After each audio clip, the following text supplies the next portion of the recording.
काठमाडौँको यो दौडधुप धुलो धुवाँ र कोलाहल कहिलेकाहीँ लाग्छ यो व्यस्तताबाट कतै टाढा जाउँ, जहाँ मोबाइलको घन्टी होइन चराचुरुङ्गीको धुन सुनियोस्, कन्क्रिटका ठुलो भवनहरू होइन आँखाले भ्याएसम्म हरियाली मात्र देख्न पाइयोस्। आज हामी त्यस्तै एउटा सुन्दर शान्तिको खोजीमा निस्किएका छौँ। यो यात्रा विशेष छ किनकि आज मसँग सासाना नानी बाबुहरू पनि छन्। उनीहरूलाई सहरको कोठा र डिजिटल स्क्रिनबाट बाहिर निकालेर प्रकृतिको वास्तविक रङ देखाउनु आजको मेरो मुख्य उद्देश्य हो।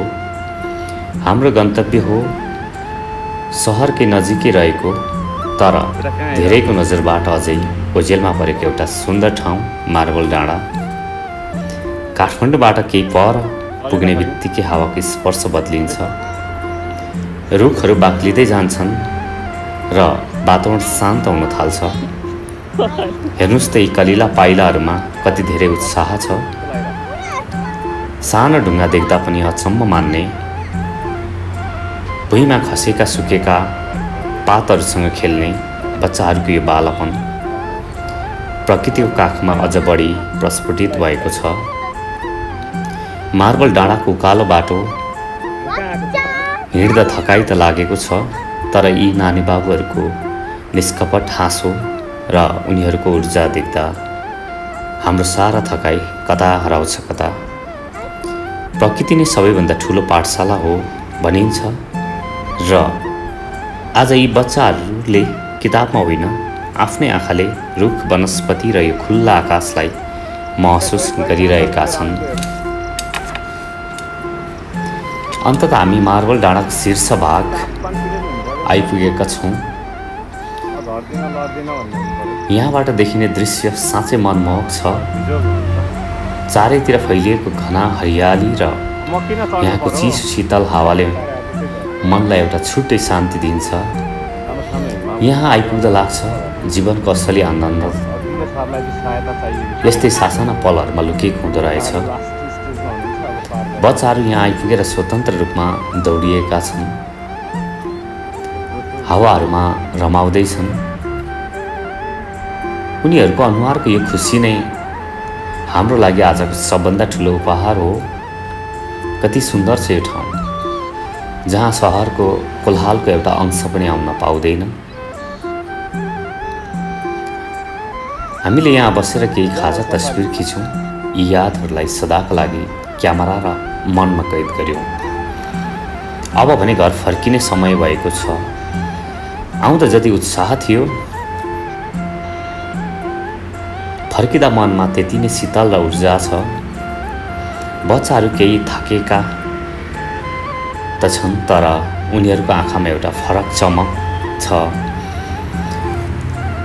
यो यात्राले हामीलाई सिकाएको छ कि आफ्ना नानी बाबुहरूलाई प्रविधिसँग मात्र होइन प्रकृतिको समीपता पनि सिकाउन उत्तिकै जरुरी छ। मार्बल डाँडाको यो छोटो र अत्यन्त फलदायी हाइकिङ सधैँका लागि स्मरणीय रहनेछ। यदि तपाईँ पनि काठमाडौँ नजिकै यस्तै पारिवारिक र शान्त वातावरणको खोजीमा हुनुहुन्छ भने मार्बल डाँडा एक उत्कृष्ट विकल्प हुन सक्छ। हाम्रो आजको यो भ्लगलाई कस्तो लाग्यो प्रतिक्रिया दिन र च्यानललाई लाइक सब्सक्राइब गर्न नभुल्नुहोला। यस्तै अर्को यात्राहरूमा हामी पक्कै भेट्नेछौँ। ललितपुरको गोदावरी स्थित मार्बल डाँडा पुरानो मार्बल खानीका अवशेष र काठमाडौँ उपत्यकाको मनोरम दृश्यले सजिएको एक छोटो र सहज पदयात्रा गन्तव्य हो। यो स्थान गोदावरी बस पार्कबाट करिब 30 मिनटको पैदल दूरीमा रहेको छ, जो पहिलोपटक पदयात्रा गर्नेहरूको लागि उत्तम बिन्दु बन्नेछ। हेलो, कहाँबाट हो साथीहरू? तँलाई पप्पाले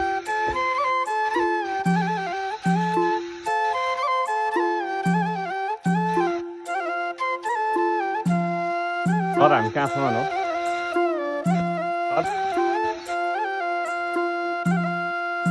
सर उहाँ यो ध्यानमा हुनुहुन्छ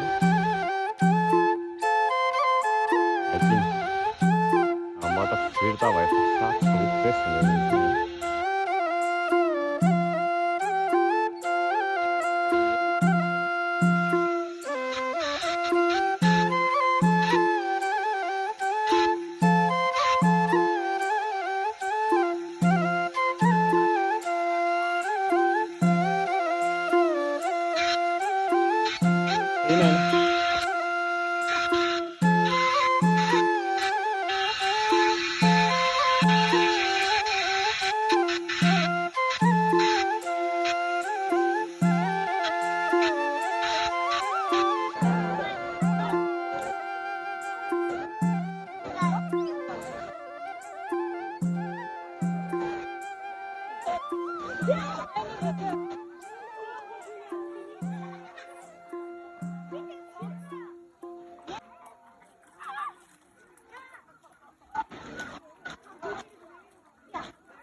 खै माछा छैन